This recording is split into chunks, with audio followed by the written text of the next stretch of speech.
దేవుని ప్రియులకు శుభములు. ఈ దినమందు దేవుని వాక్యాన్ని చదువుకుందాము. 10వ కీర్తన 12వ వాక్య భాగాన్ని మనం చదువుకున్నప్పుడు, యెహోవా లెమ్ము, దేవా బాధపడు వారిని మరువక నీ చెయ్యి ఎత్తుము. ప్రియ దేవుని బిడ్డలారా, ఈ కీర్తనకారుడు మాట్లాడుతూ ఉన్నాడు, యెహోవా లెమ్ము, దేవా బాధపడే వారిని మరువక నీ చెయ్యి ఎత్తుము అని మాట్లాడుతూ ఉన్నాడు. ఈ కీర్తనకారుడు ఇలాగున మాట్లాడుటకు కారణం ఏమై ఉన్నది?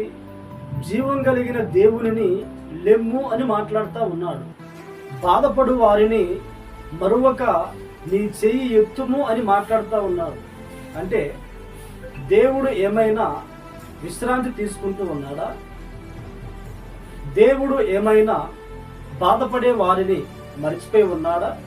మరి ఎందుకని ఈ కీర్తనకారుడు ఇలాగున మాట్లాడుతున్నాడు అంటే, ఈ కీర్తనకారుణ్ణి బాధించేవారు చాలా మంది ఉన్నారు.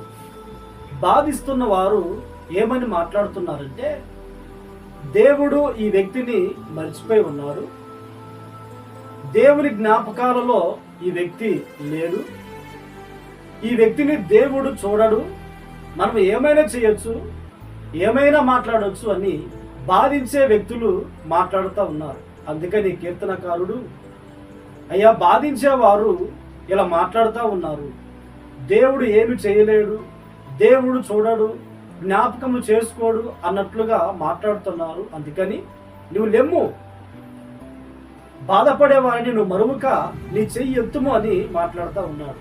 ఈ మాటలు వింటున్న నీ జీవితంలో కూడా నిన్ను బాధించేవారు ఈ రీతిగానే మాట్లాడుతూ ఉన్నారేమో.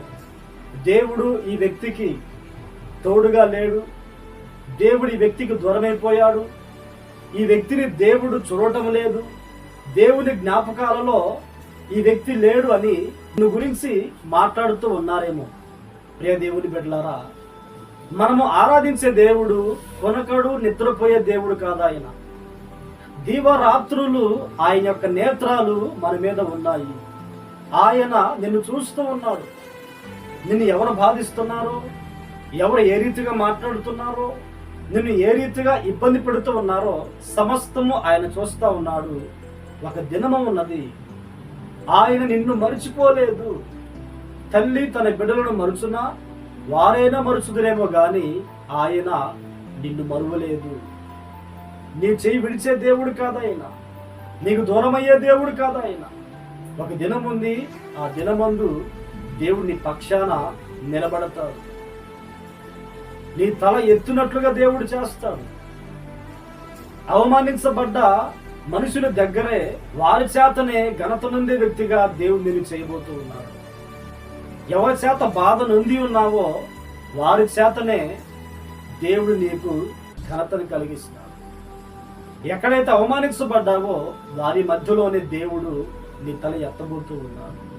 ఒకవేళ ఇన్నాళ్ళు మనుషుల మాటలను బట్టి, మనుషుల ప్రవర్తనను బట్టి బాధింపబడుతూ దేవుడు ఏమైపోయాడు, దేవుడు నా జీవితంలో ఏ కార్యం జరిగించట్లేదు అని కృంగిపోవాల్సిన అవసరము లేనే లేదు. ఎందుకు అంటే మనం ఆరాధించే దేవుడు జీవం కలిగిన దేవుడు, చూసే దేవుడు, మరవని దేవుడు, చెయ్యి విడువక ఎడబాయక నిత్యము మనతో ఉండే దేవుడు మన పక్షాన ఉండి మనకు న్యాయము తీరుస్తాడు. మరువక మన జీవితాలలో మేలు చేసే దేవుడు. ఉద్యోగాల విషయంలో బాధ, జీవనోపాధి విషయంలో బాధ, ఆత్మీయ జీవిత విషయమై బాధ, పిల్లల భవిష్యత్తు విషయమై బాధ, వీటి వలన బాధ నొందుతూ దేవుడు మర్చిపోయాడేమో అని ఒకవేళ నువ్వు అనుకుంటూ ఉన్నావా? నిన్ను విడువడు, ఎడబాయడు ఉంది. ఆ దినమందు దేవుడు నిన్ను ఆశీర్వదించబోతున్నాడు. ప్రార్థన.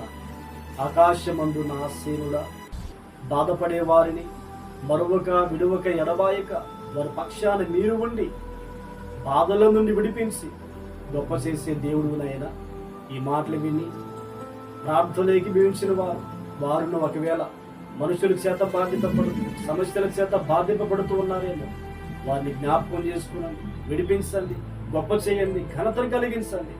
ఈ దినమంతా మీరు మాతో ఉండి ఆశీర్వదించండి.